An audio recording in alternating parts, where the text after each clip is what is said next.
ایک یہودی کی حکایات۔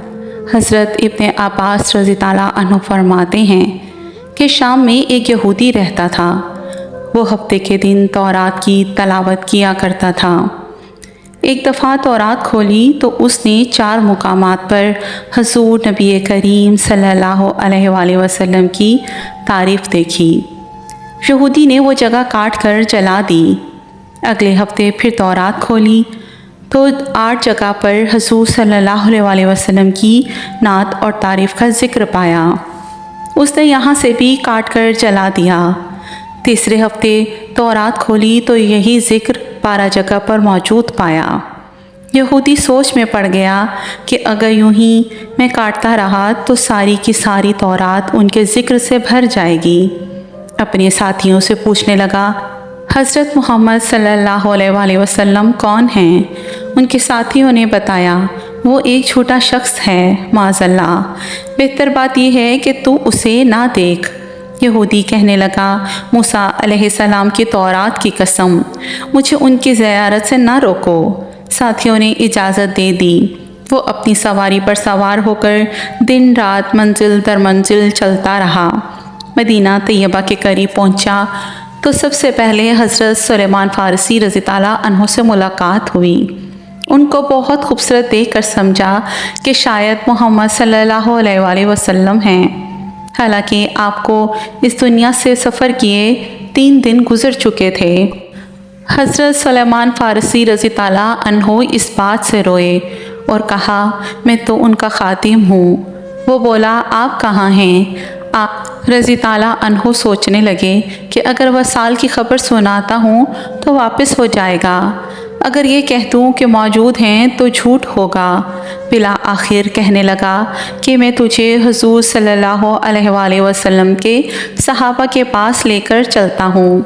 مسجد میں آیا تو سب کے سب صحابہ اکرام رضوان اللہ علیہ اجمعین غم کی تصویر بنے ہوئے تھے۔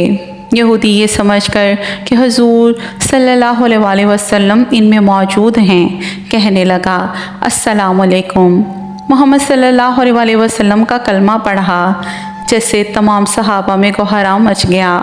آہو بکا کرنے لگے اور اس سے پوچھنے لگے کہ تو کون ہے؟ شاید اجنبی معلوم ہوتا ہے۔ تجھے معلوم نہیں کہ حضور صلی اللہ علیہ وآلہ وسلم کا 3 روز پہلے وصال ہو چکا ہے۔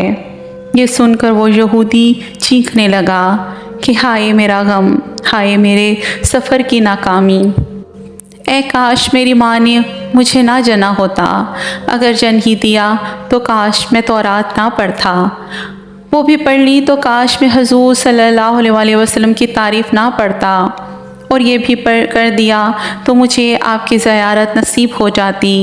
پھر کہنے لگا، یہاں پر علی موجود ہیں جو مجھے حضور صلی اللہ علیہ وآلہ وسلم کے اوصاف اور حلیہ مبارک کا تعارف کروائیں۔ حضرت علی رضی اللہ عنہ آگے بڑھے اور فرمایا، میرا نام علی ہے۔ وہ بولا، میں نے تیرا نام تورات میں دیکھا ہے۔ حضرت علی رضی اللہ عنہ نے حلیہ مبارک بیان کرنا شروع کر دیا کہ نہ آپ حد سے زیادہ لمبے اور نہ ہی چھوٹے تھے، سر مبارک گول تھا اور پیشانی کشادہ، آنکھوں کی سیاہی خوب سیاہ تھی، پلکیں دراز تھیں، ہنسی کے وقت دانتوں سے نورانی شعاعیں نکلتی تھیں، سینے سے ناف تک بالوں کی لکیر تھی، ہتھیلیوں پہ گوشت زیادہ تھا، قدموں کے تلوے قدرے گہرے تھے، بدن کے جوڑوں کی ہڈیاں موٹی تھیں، مثلاً کوہنیوں اور گھٹنے آپ کے شانوں کے درمیان مہر نبوت تھی۔ یہودی کہنے لگا، اے علی، تو نے جو کچھ بتایا ہے سچ بتایا۔ تورات میں آپ کی تعریف و توصیف اسی طرح موجود ہے۔ حضور نبی کریم صلی اللہ علیہ وآلہ وسلم کا اگر کپڑا ہو تو میں اسے سونگھنا چاہتا ہوں۔ فرمایا، ہاں سلیمان جاؤ اور فاطمہ رضی اللہ عنہا سے حضور صلی اللہ علیہ وآلہ وسلم کا کوئی کرتا لے کر آ جاؤ۔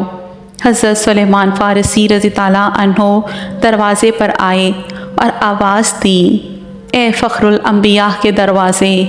اندر سے حسن و حسین رو رہے تھے، لہٰذا دروازہ کھٹکھٹانا پڑا تو اندر سے آواز آئی، یتیموں کا دروازہ کون کھٹکھٹا رہا ہے؟ حضرت سلیمان فارسی رضی تعالیٰ عنہ نے اپنا نام بتایا اور حضرت علی رضی تعالیٰ عنہ کا پیغام دیا۔ حضرت فاطمہ علیہ السلام روتے ہوئے بولیں، میرے بابا کا کرتا کون پہنے گا؟ حضرت سلیمان فارسی نے سارا قصہ سنا دیا۔